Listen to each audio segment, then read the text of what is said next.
जिस पुत्र के लिए कैकेयी ने राम को 14 वर्ष के वनवास पर भेजा था, उस पुत्र को इस बात का आभास भी नहीं था कि अयोध्या में क्या चल रहा है।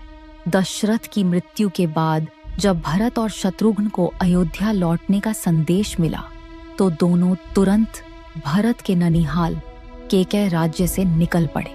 दोनों भाइयों को नहीं पता था कि उन्हें इतनी जल्दी क्यों बुलाया जा रहा है, लेकिन जैसे ही वे अयोध्या पहुंचे उन्हें कुछ अलग ही माहौल महसूस हुआ।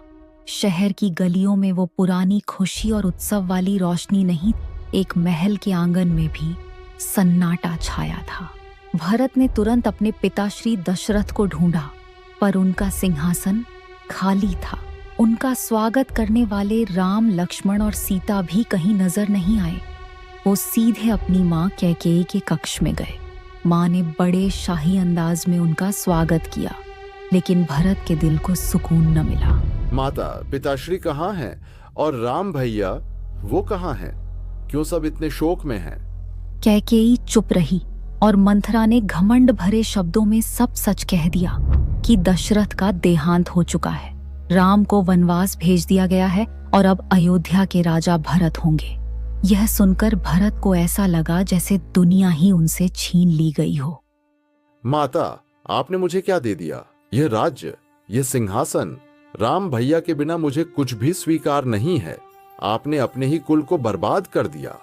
अगर आपने सोचा कि भरत राम के बिना एक पल भी जी सकता है, तो आपने अपने पुत्र को पहचाना ही नहीं।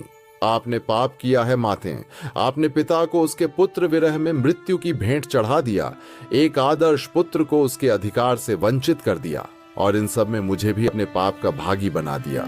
लेकिन मैं इस पथ को और आगे नहीं बढ़ने दूंगा। मैं राम भैया को वापस लाऊंगा। मुझे राज्य नहीं, मुझे बस अपने भाई के चरण चाहिए। और भरत ने ठान लिया है कि वह उन्हें अयोध्या वापस लेकर आएंगे। लेकिन क्या भरत उन तीनों